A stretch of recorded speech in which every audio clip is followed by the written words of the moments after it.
Nous allons voir dans cette vidéo comment faire la distinction entre une question et une consigne. Comment identifier une question? Le mieux est de partir d'un exemple. En fait, une question se présente sous la forme d'une phrase interrogative qui vise à obtenir un renseignement précis. Comment reconnaître une question? Tout simplement grâce à 3 indices. Le premier, c'est qu'elle se terminera toujours par un point d'interrogation. Deuxième indice, c'est que le verbe et son sujet sont souvent inversés, comme ici, penses-tu, ou l'expérience est telle. Il y a également des mots ou des groupes de mots interrogatifs, très souvent placés en début de phrase, comme ici, combien de temps?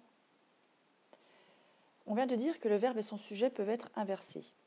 En fait, ils peuvent être inversés de 2 façons différentes. Si le sujet est un pronom, comme par exemple je, tu, il, nous, vous, etc., alors il est placé directement après le verbe, et il y a un trait d'union entre les deux, comme dans le premier exemple, que penses-tu? Si le sujet est un nom, il va rester à sa place, mais on va insérer après le verbe un pronom de la 3e personne lui correspondant. Comme par exemple ici, cette expérience, donc le sujet reste bien en début de phrase, mais est telle, elle faisant référence à expérience.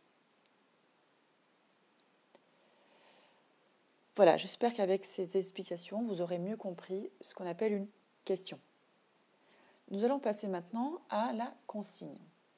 Comment identifier une consigne? Nous allons partir également d'exemples. Une consigne, c'est une phrase qui a pour but de nous faire exécuter un travail.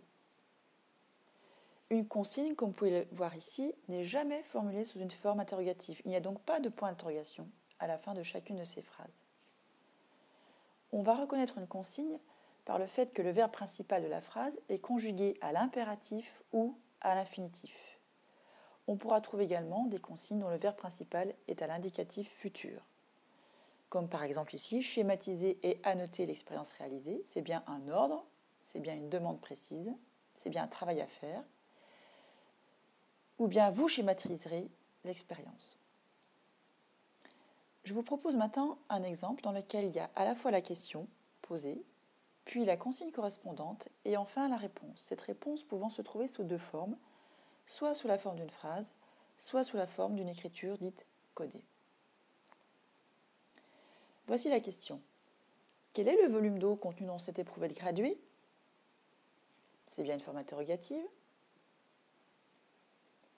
La consigne correspondante serait quoi? Indiquer le volume d'eau contenu dans cette éprouvette graduée, avec le verbe à l'infinitif, ou bien encore mesurer le volume d'eau contenu dans cette éprouvette graduée.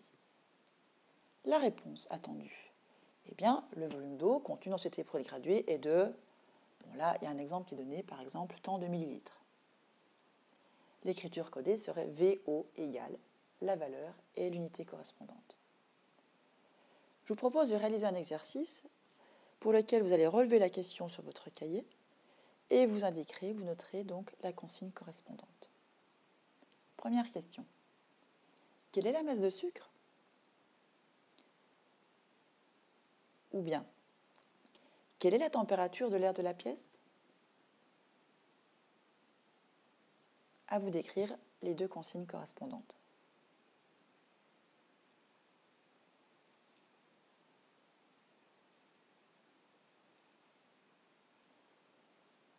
Question suivante.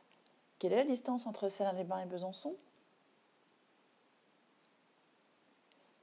Quel est le volume de lait nécessaire?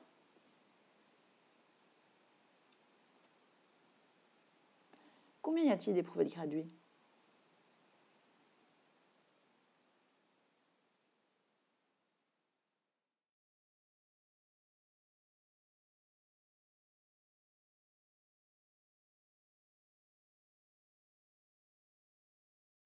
Pour celles et ceux qui auraient un peu plus de mal de passer d'une phrase à une écriture codée, nous allons revenir sur l'exemple précédent.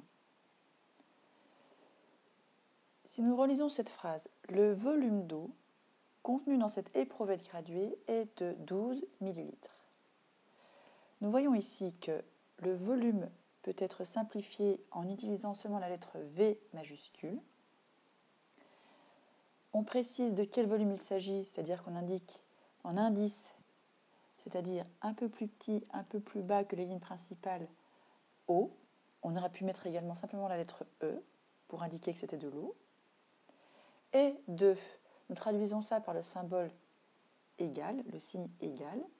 Le nombre 12 reste tel que.